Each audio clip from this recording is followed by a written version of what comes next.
qu'on retrouve la paix, qu'on est capable de faire face à n'importe quel montagne. Parce qu'il nous donne la force, le courage, la foi de persévérer. Que ce soit n'importe quelle situation, il est au contrôle. C'est tout près de Dieu que je veux retenir les mots, Seigneur, moi. C'est tout près de Dieu que je veux ressentir tout l'amour.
ils sont rendus, Seigneur. Tu connais leurs besoins, Seigneur. Tu connais leur vie, leur cœur. Seigneur, maintenant, Seigneur, par ta main puissante, relève, Seigneur, celui qui t'a battu. Donne la santé à celui qui t'a battu. Viens guérir les cœurs brisés, Éternel. Viens donner, Seigneur, la foi, le courage à celui qui en manque. Seigneur, avec ton Saint-Esprit des autres. Parce que, Seigneur, nous sommes venus pour toi. Afin que toi, tu prennes toute la place et le trône qui te revient dans chacun de nous. Tu es l'alpha, l'oméga. Tu es celui qui a payé à la croix pour chacun de nous. Tu es venu pour délivrer les captifs, Seigneur. Et ce matin, nous croyons en toi. Nous adorons.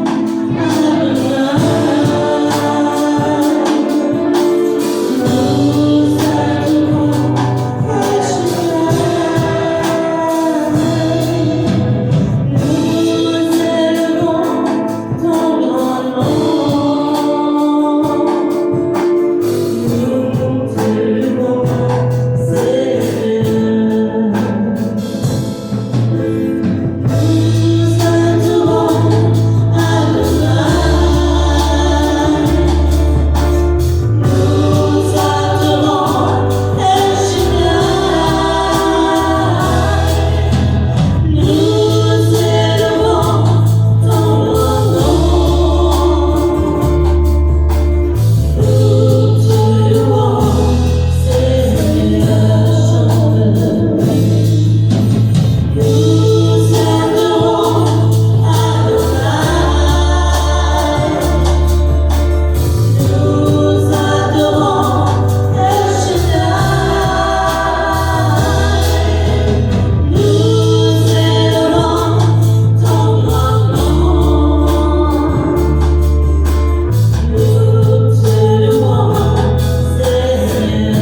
l'avez pas fait vraiment, c'est le temps de le faire.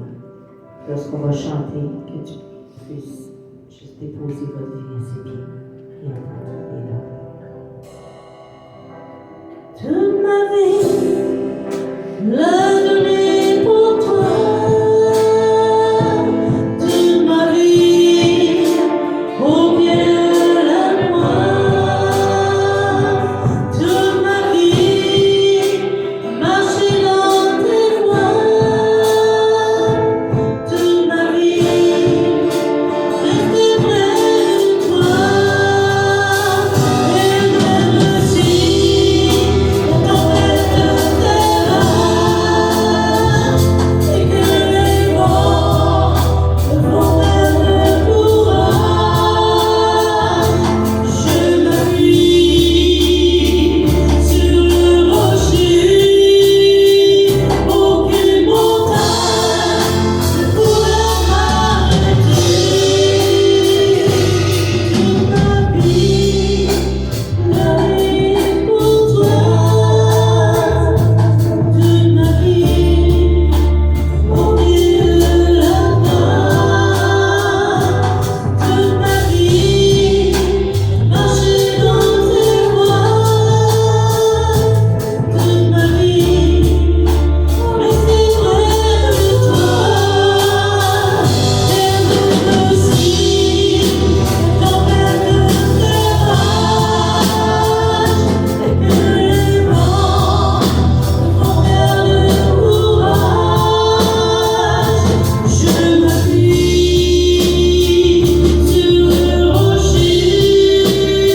m'appuie sur le rocher.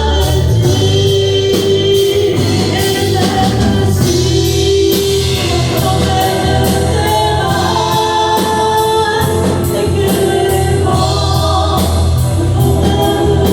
montagne ne pourra m'arrêter.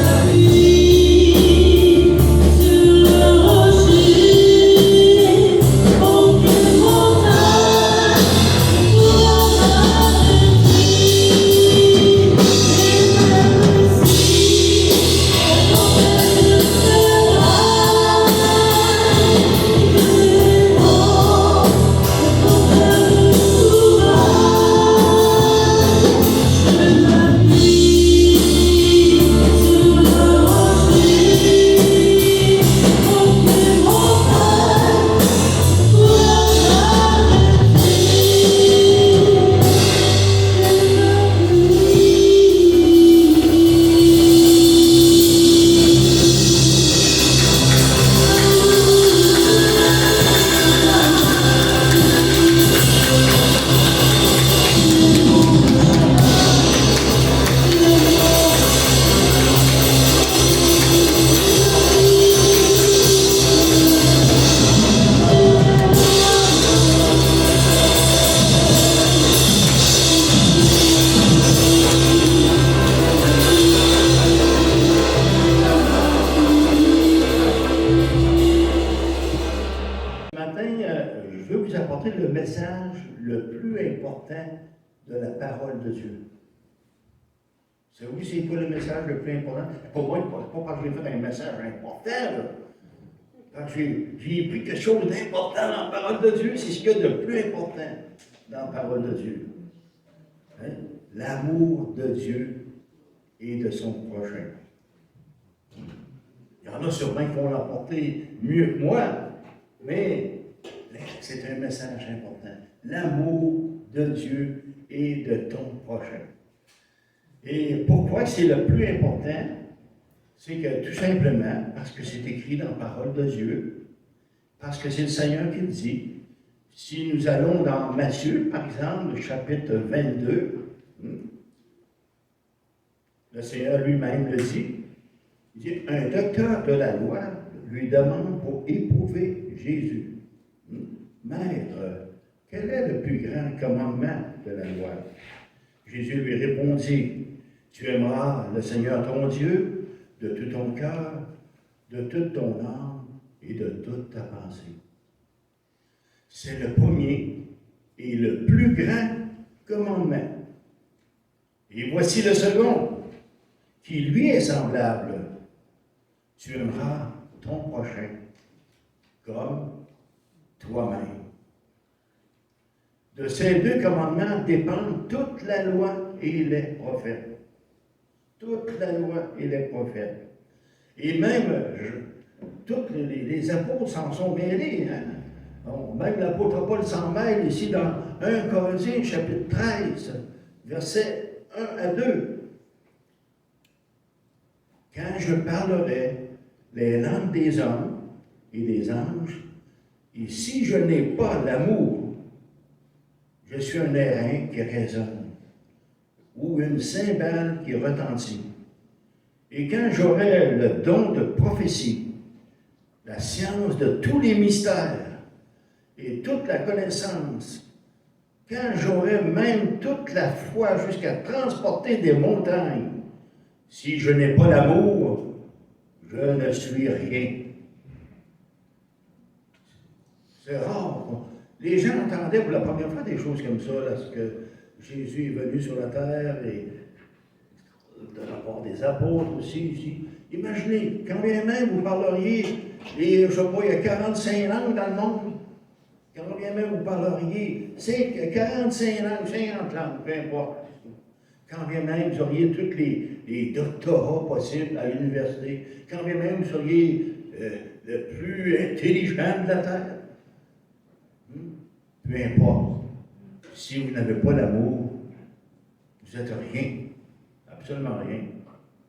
Donc, tous les dons spirituels décrits dans Corinthiens, dans 1 Corinthiens, le parler en langue, les prophéties, vous pouvez avoir le don de guérir, vous pouvez faire plein de choses. Mais si vous n'avez pas l'amour, vous n'êtes rien, dit la parole de Dieu. Et toujours l'apôtre Paul ici,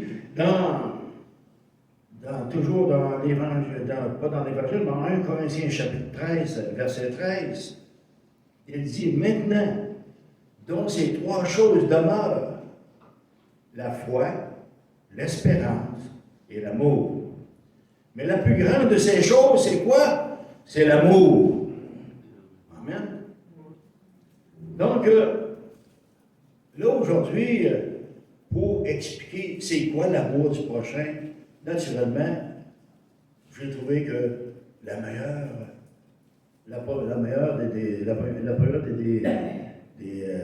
des histoires, c'est celle du bon samaritain. Donc, ici, un docteur de la loi s'approche de Jésus. Et puis, ce fut la parole de Jésus, la parole du Samaritain qu'il a choisi pour répondre à la question du docteur de la loi. Allons dans Luc, chapitre 25 et 28.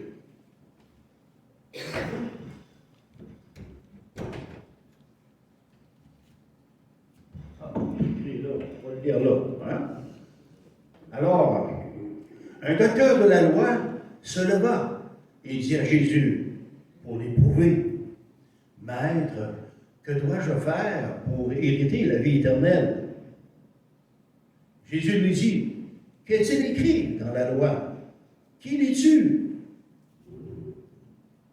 Il répondit, tu aimeras le Seigneur, ton Dieu, de tout ton cœur, de toute ton âme, de toute ta force et de toute ta pensée, et ton prochain comme toi-même. Jésus lui dit, tu as bien répondu, lui dit Jésus. Fais cela et tu vivras. Donc, le docteur de la loi, un docteur de la loi qui connaissait sa loi, Jésus savait qu'il connaissait la réponse, mais comme c'est souvent l'habitude de Jésus de répondre par des questions. Et le docteur de la loi ici voulait surprendre Jésus, et il y avait beaucoup de monde ici.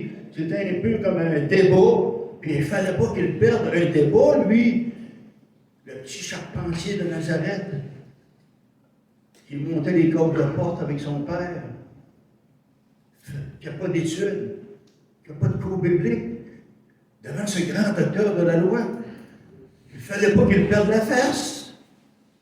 Et il parle à ce docteur de la loi comme s'il était un bébé, un enfant. Hein? On sait que Jésus ne perd jamais la face, n'est-ce pas? N'a jamais perdu la face. Il y a toujours eu une bonne réponse tout le temps. Et ce sont les docteurs de la loi qui ont perdu la face. Ils se sont convertis ou ils ont perdu la face? Ils ont perdu la face pour la bonne raison à ce moment-là. Alors, Jésus lui dit comme un enfant, « Hey, t'as bien, c'est bien. C'est bien ce que tu dis, c'est très bien ici. Maintenant, fais de même. » Donc, le docteur de la loi, probablement qu'il s'attendait, il ne s'attendait pas à cette façon-là de Jésus de répondre de cette façon-là. Lui, un docteur de la loi, face à un petit charpentier, c'est vrai. Donc, il était vraiment, je pense, frustré. D'abord, c'était pour éprouver Jésus qu'il posait cette question-là à Jésus. Et ceci me fait penser à nous, les chrétiens. Le Seigneur, qu'est-ce qu'il désire de chacun de nous? C'est qu'on soit affermis dans la parole de Dieu. Comme ce docteur de la loi semblait affermi, mais sans cet amour qu'il avait besoin. Et Jésus désire qu'on soit affermi dans la parole de Dieu, qu'on lise la parole de Dieu, qu'on soit au courant dans la parole de Dieu aussi. Être chrétien, puis pas savoir c'est quoi être chrétien, c'est pas normal. Être chrétien, puis pas savoir ce qu'il faut faire en tant que chrétien dans une église, c'est pas normal. Il faut lire sa parole. Souvent, les chrétiens posent des questions, des chrétiens de plusieurs années. Et puis, le Seigneur leur dit, lisez la parole. C'est là que vous allez avoir vos réponses. Lisez la parole, tenez-vous au courant. La parole de Dieu. Dans Hébreux, chapitre 4, verset 12, nous lisons ceci. Car la parole de Dieu est vivante et efficace, plus tranchante qu'une épée à quelconque à deux tranchants, pénétrante, jusqu'à partager âmes et vie, esprit, jointures et moelles. Elle juge les sentiments et les pensées du cœur. C'est important, la parole. La parole, ça vient te chercher. La parole, ça vient te transformer. La parole, ça te fait grandir dans la connaissance de Dieu. La parole te fait grandir dans l'amour de Dieu. La parole te fait grandir dans la foi en Dieu, qui est dans la foi envers ton prochain. Et là, vraiment, le docteur de la loi était frustré. Si on continue ici la lecture ici, du docteur, on va aller encore dans, on va aller ici, c'est dans, oui, on va retourner, voyons. Luc 10. C'est ça, dans Luc 10, versets 1 et 2.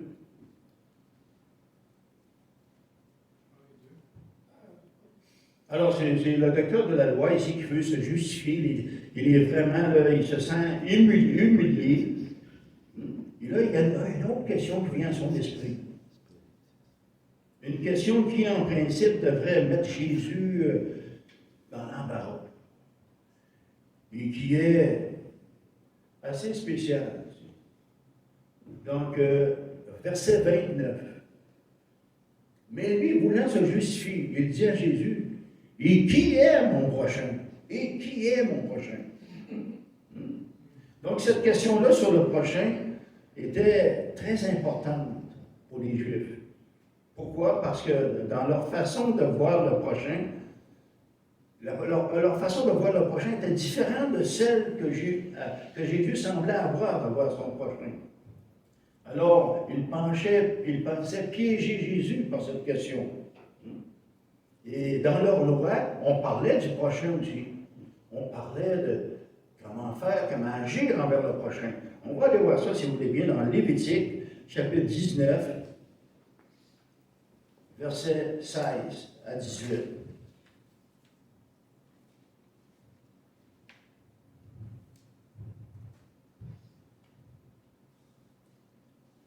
Donc, Lévitique, chapitre 19, Pour ceux qui veulent avoir des versets de ce matin, j'ai laissé des feuilles à l'entrée pour ceux qui veulent avoir les versets dont on va parler ce matin. Dans Lévitique, chapitre 19, versets 16 à 18, c'était la loi, ici, des Juifs. Tu ne répandras point de calomnie parmi ton peuple, et tu ne t'élèveras point contre le rang de ton prochain, contre le sang de ton prochain, pardon. Je suis l'Éternel. Tu ne haïras point ton frère dans ton cœur, tu auras soin de reprendre ton prochain, mais tu ne te chargeras point d'un péché à cause de lui. Tu ne te vengeras point, et tu ne garderas point de rancune contre les enfants de ton peuple, mais tu aimeras ton prochain comme toi-même. Donc, pour les grands docteurs de l'époque ici, ton prochain, c'était les compatriotes, c'était les Juifs, c'était les Israélites, les enfants, les étrangers qui vivaient avec Israël. Mais surtout pas les Samaritains. Surtout pas les Samaritains. Mais, pourtant, dans le texte qu'on vient de lire, ça dit, il faut avoir de l'amour envers tes frères, tes sœurs, envers ton peuple, mais ça ne dit pas de ne pas avoir d'amour envers les autres. Eux autres, ils détestaient les Samaritains, ça faisait leur affaire de ne pas être obligés de les aimer. Ils n'étaient pas aimables, ces gens-là. Et vous, gens qu'on rencontre, ne sont pas aimables. Ils sont difficiles à aimer. Mais, vous allez voir, il faut les aimer. Avec l'aide de Dieu. Alléluia. Donc, dans le texte, ce n'est pas dit d'aimer seulement que le peuple juif pour les Juifs. Alors, Jésus, dans Matthieu, chapitre 5, verset 44. Mais moi, je vous dis, aimez vos ennemis. Hey, celui qui a écrit ça, il va dire, en fait, s'il manque d'amour, là, celui qui a écrit la Bible, là, quand tu dis des choses comme ça, tu ne peux pas dire qu'il a manqué d'amour.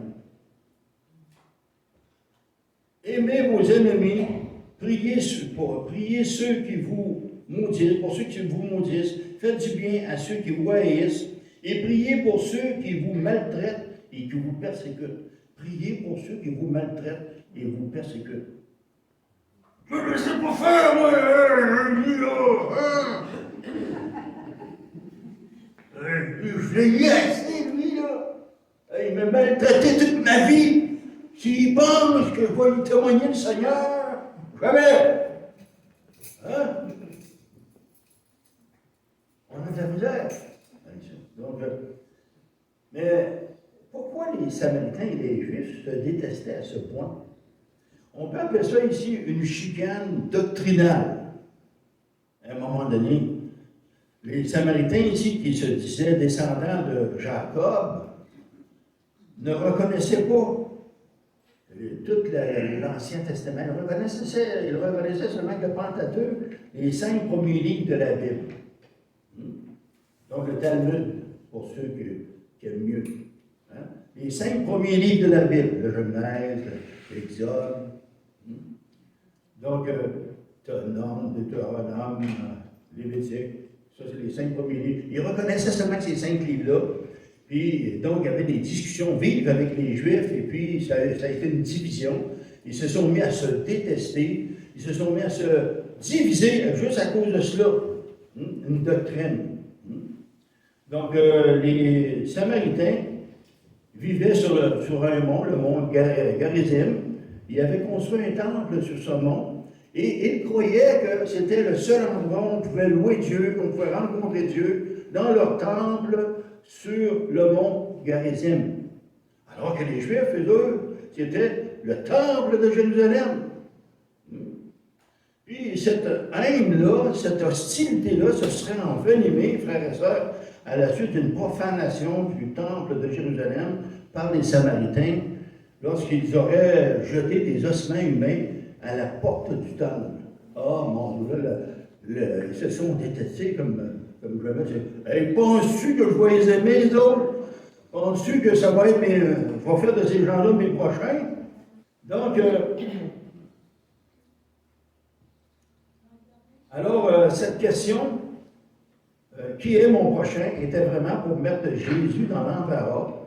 Mais Jésus, comme on a dit tantôt, n'a jamais été dans l'embarras, n'est-ce pas? Et nous poursuivons au verset 30 et 37. Donc, si vous pouvez mettre toujours dans Luc, chapitre 10.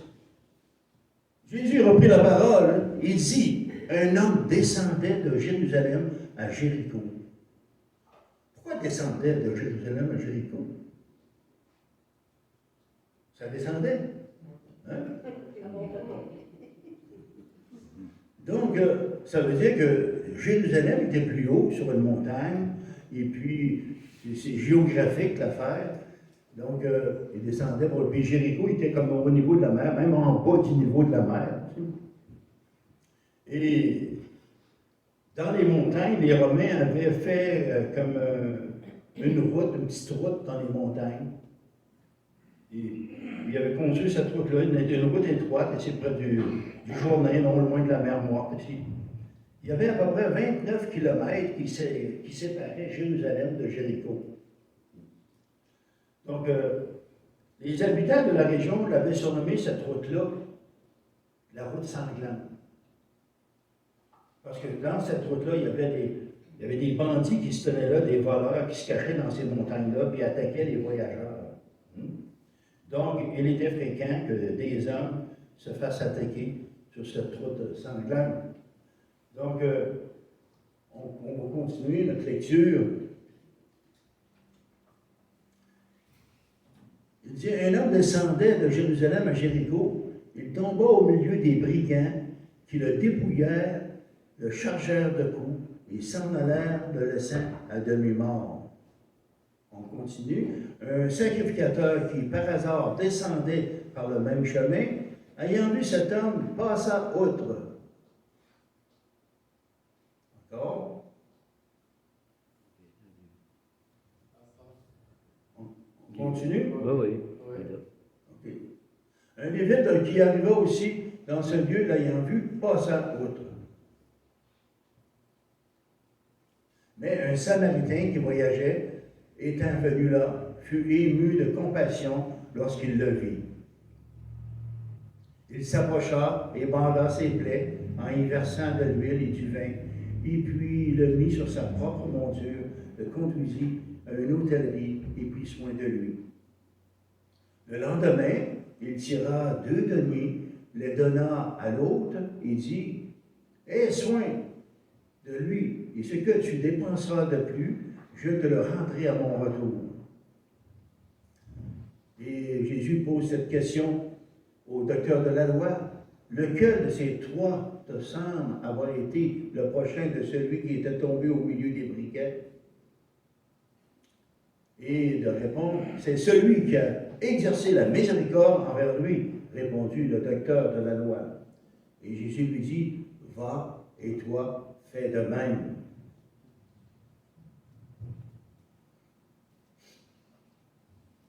Donc, ici, on nous parle d'un homme qui venait de Jérusalem vers Jéricho, puis il rencontre des voleurs. Les voleurs le battent, le volent, le laissent à demi-mort sur la route, le dépouillent de tous ses biens, et puis il est mourant sur le bord de la route comme ça. Et ce qui est important de voir, c'est de voir qui est venu au secours de cet homme-là. Quelles sont les personnes qui sont venues au secours de cet homme-là qui était mourant? Un sacrificateur, un prêtre, qui est censé avoir la foi, qui est censé avoir l'amour de Dieu, qui prêche l'amour de Dieu autour de lui. Il passe à une bonne distance pour éviter le contact, de peur d'être infecté.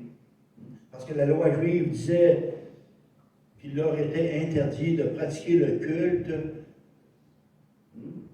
si leurs mains étaient souillées par le sang. Ils avaient peut-être peur aussi, il y avait peut-être peur de se faire attaquer aussi, peur des brigands qui étaient là.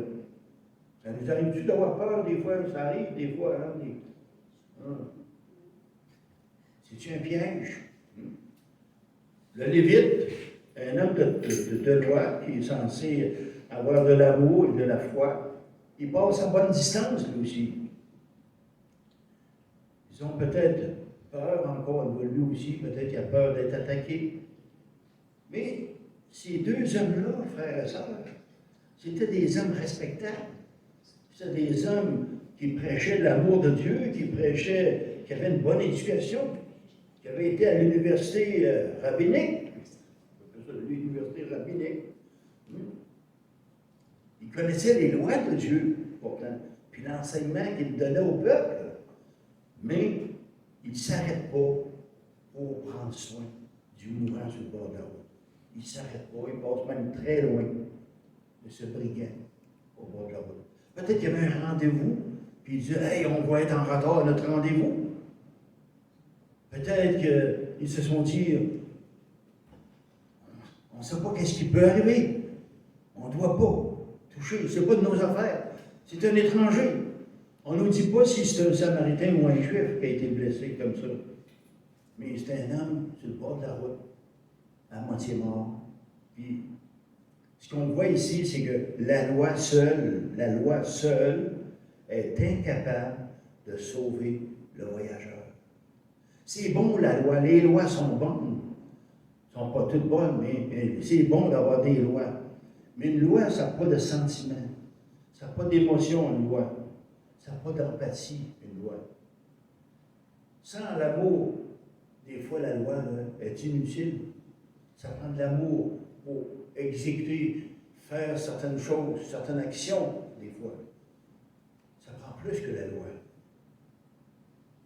Mais ici, au verset 33,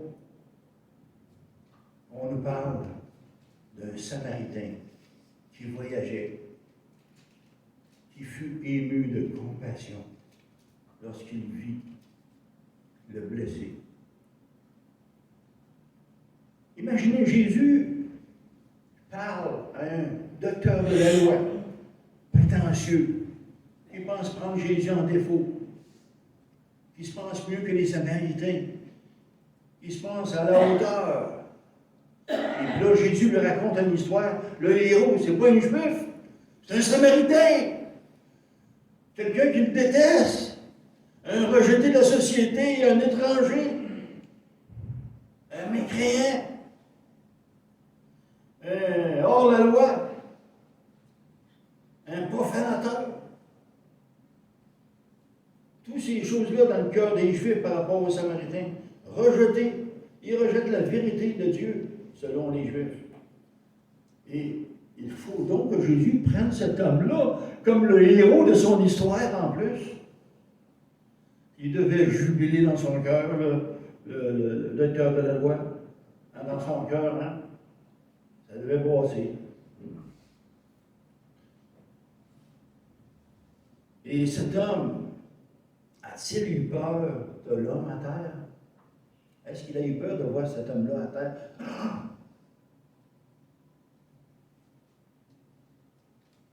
Est-ce qu'il a pensé, hey, je vais être en retard à mon rendez-vous? Je ne peux pas prendre soin de cet homme-là, je vais être en retard. Je suis en retard à mon rendez-vous. Est-ce qu'il s'est dit ça? A-t-il pensé, c'est peut-être un piège, je ne peux pas arrêter, ils vont me faire tuer, ils vont me faire attaquer? Il ne s'est pas posé cette question-là. A-t-il pensé seulement aux dépenses que ça lui occasionnerait inutilement un étranger? C'est pas mon affaire, c'est pas mes troubles, c'est un étranger. A-t-il pensé à ça? Même pas. Il n'y a même pas, je pense, pensé. Je pense que ça a été une réaction normale pour lui. Parce que l'amour en lui pour le prochain était plus fort que sa peur.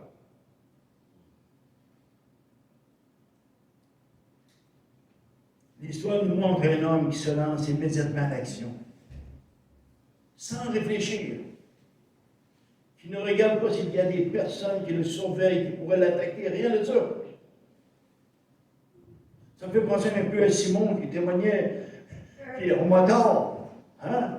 Et puis qui arrive, là, puis là, il arrive avec des gros ratoileurs, puis là, Simon dit, voyons, qu'est-ce que je fais? Je vais me faire manger ici, là, hein? Là, il dit, qu'est-ce que je vais faire? Là, il y a un ratoileur qui se présente devant Simon. Simon, oh, le beau pitou! Puis, ça a désarmé complètement les motards, les gens criminels. Hein? Je ne sais pas qui c'est qui a fait Simon dit, je vois cette journée-là, il n'a pas fait ça. Tout ça pour des cassettes, Simon. Tout ça pour des cassettes le poignard, c'est ça? La croix et le poignard. C'est pour ça qu'on a une petite cassette de la croix et le poignard. Hey, on avait dit ça. Hey, Simon, t'es fou, tu vas te faire tuer, ce fois-là. Hey, moi, une petite cassette. La croix et le poignard. T'es fou, Balais, fou, raide. Mais le Seigneur a aimé ça. Parce qu'aujourd'hui, Simon, il peut vous en parler longtemps de ça, de ses aventures. C'est lui le héros, c'est lui le Samaritain à ce moment-là. C'est merveilleux. Donc, a-t-il pensé à ça, ces choses-là? Non, rien du tout. Ce qu'on voit ici, c'est que tout simplement, il s'approche au verset 34. Il banda ses plaies en y versant de l'huile et du vin, puis le mit sur sa propre monture. Il prit soin de lui. Verset 34. À l'époque, on utilisait le vin pour désinfecter les plaies et de l'huile pour calmer la douleur. C'était la trousse, le premier soin du voyageur. De l'huile, puis pour calmer la douleur, du vin, puis probablement du linge, des pansements, probablement, hein? Du matériel. C'était la trousse de premier soin du voyageur. Donc, ici, on voit aussi qu'il met sur sa propre monture, puis il marche à pied à côté de sa monture. Sa monture aussi, le blessé, ça pouvait le retarder encore dans son déplacement. Puis en principe, là, quand tu es pris dans les montagnes comme ça, puis tu sais qu'il y a dans cette troute, de sang-là, de bandits-là, faut que tu passes vite. Hein? Ça allait pas vite, ça a été encore moins vite, là. Il ne s'est même pas posé la question. Il a marché tranquillement parce que vraiment, le prochain, cette personne qui était dans le besoin, dans son cœur, c'était la première chose à faire. Au risque de sa vie. C'est pas sa vie qui comptait à ce moment-là, c'était la vie de l'autre. C'est ça qui comptait. Mais souvent, c'est le contraire. C'est nous avant l'autre. Souvent, c'est ça. Et quelle leçon pour le directeur de la loi? Parce que Jésus lui dit comme un enfant aussi, hein, le directeur de la loi, va. Et toi, fais pareil. Fais de même. Dans le fond, il a dit à chacun de nous, va et fais de même.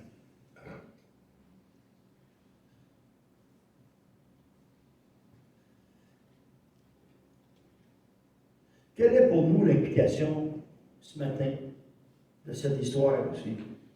Et aujourd'hui, de toute façon, on voit des meurtres, hein, on voit encore j'écoute des nouvelles, des meurtres à tous les fois, j'entends des enfants tués à cause de la drogue, une femme qui se promène avec un poignard dans une école, dans une garderie, je pense.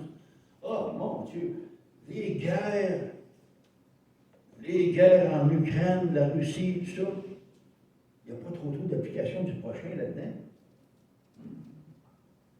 Imaginez si tout le monde de la Terre s'appliquait à être les prochains les uns, les uns des autres, comment ça serait bien sur la Terre. Mais c'est pas possible. La méchanceté est tellement dans le cœur des hommes. C'est pas possible. Va et fais de même à ton travail, avec ton entourage.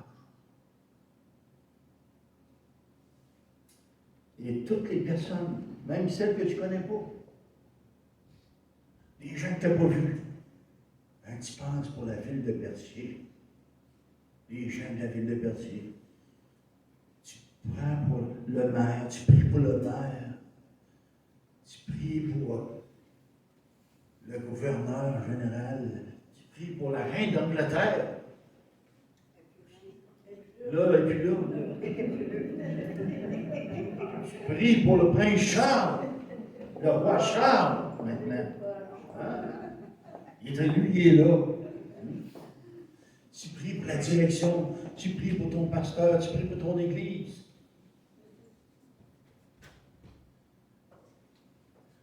Tu réfléchis pour tous ceux que tu côtoies.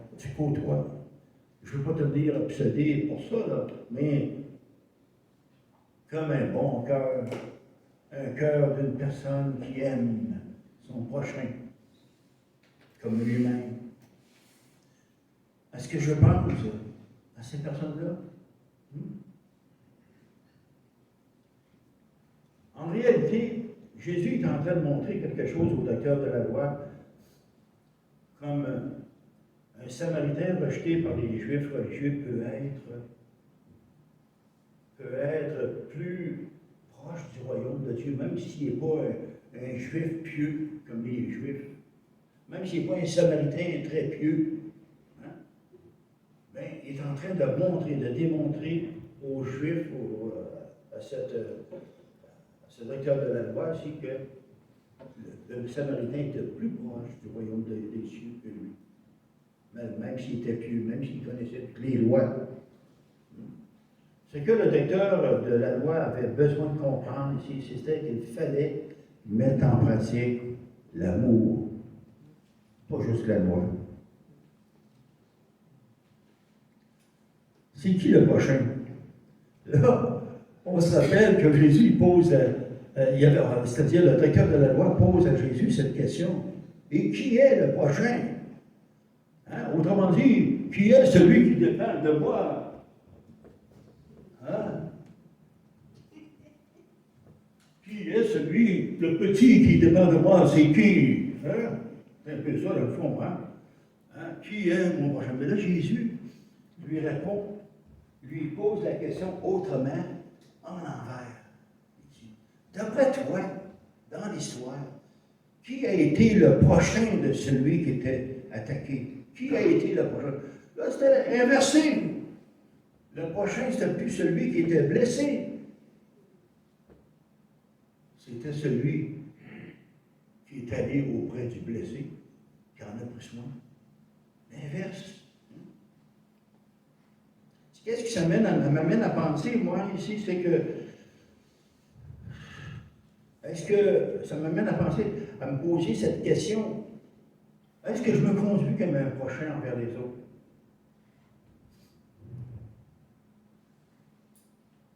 La réflexion de Jésus ici me fait me demander si j'aime mon prochain au point de répondre à ses besoins comme ça. Est-ce que vraiment je fais ça? Jésus lui dit, va, tu fais de même. On va aller dans Matthieu chapitre 11, si vous voulez bien. Au verset 19. Le Fils de l'homme est venu mangeant et buvant. Et ils disent, c'est un mangeur et un buveur, un ami publicain des publicains et des gens de mauvaise vie. Mais la sagesse a été justifiée par ses œuvres. Dieu regarde au cœur, frères et sœurs. Il y a des bouteilles de bière qui sont à traîner ici. On va les ramasser, on va les mettre dans les poubelles. Dieu regarde au cœur. Il regarde au travail qu'on fait. C'est des scènes qui traînent. On va les ramasser, on va les mettre dans la poubelle, tout simplement. Puis si les gens sont là, on va en prendre soin, on va leur parler. Le Seigneur. C'est délicat. Donc,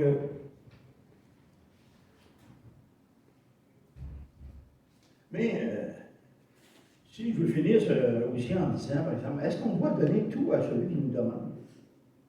Est-ce qu'on doit donner tout celui qui nous demande, celui qui a besoin qui nous demande? Hein? Parce que c'est bon, c'est vrai, d'avoir un cœur toujours disposé à donner aux autres et à Dieu, et à donner aux autres. Et Dieu, il veut qu'on ait cette bonne attitude-là aussi de donner à ceux qui sont dans le besoin. Mais la Bible nous apprend clairement aussi qu'il faut faire preuve de discernement dans ce domaine-là. Comme par exemple dans Matthieu, chapitre 10, verset 16. Matthieu, chapitre 10, verset 16. Voici, je vous envoie comme des brebis au milieu des loups. Soyez donc prudents, comme les serpents, et simples comme les colombes. Donc, les loups qui vont nous venir vers nous autres, il faut faire attention, il faut être prudent. Il ne faut pas donner tout. Dans 2 Thessaloniciens, chapitre 3, verset 10, ça dit, si quelqu'un ne veut pas travailler, qu'il ne mange pas non plus. L'apôtre Paul qui dit. Donc,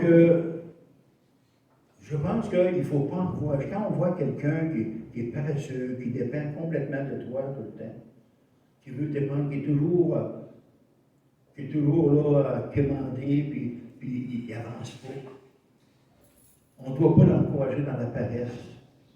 Si on aide quelqu'un, c'est pour qu'il puisse grandir spirituellement. Pour l'aider. Quand on voit que ça ne marche pas, il faut lâcher. Il faut lâcher. Et il y a le dicton qui dit, donnez un poisson à quelqu'un, et il aura à manger pour un jour. Mais si vous lui apprenez à pêcher, il aura à manger pour toute sa vie.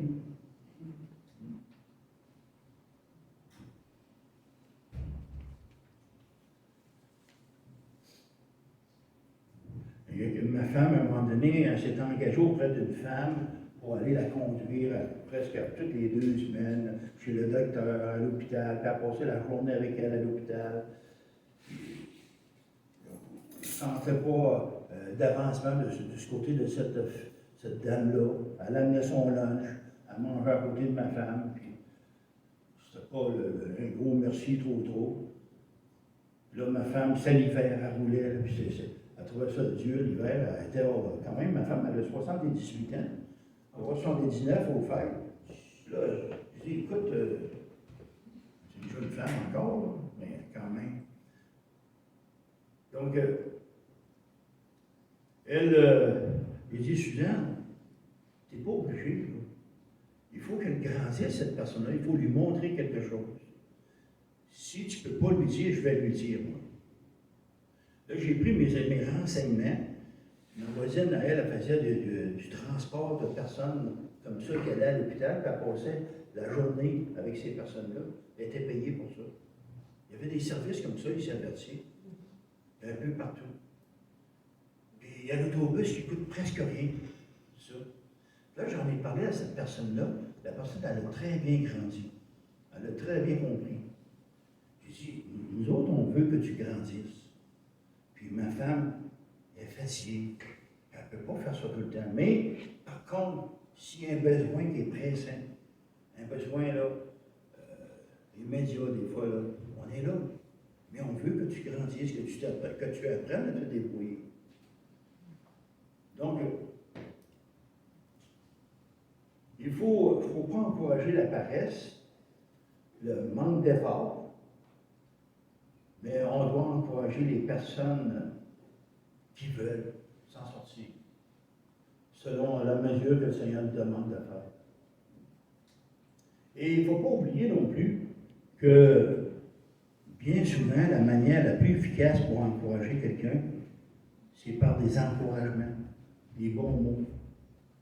On était chez Linda, à l'hôpital, hier, qui est très malade, tout ça, puis touche à tous et chacun, Daniel était là, Hélène, on disait des bons mots.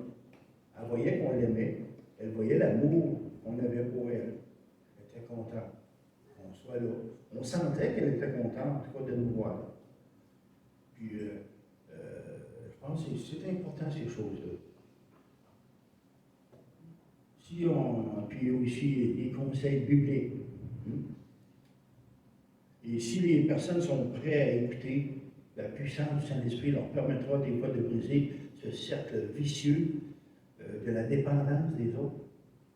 Souvent, les gens là, dépendent des autres tout le temps, tout le temps, tout le temps. C'est un vice.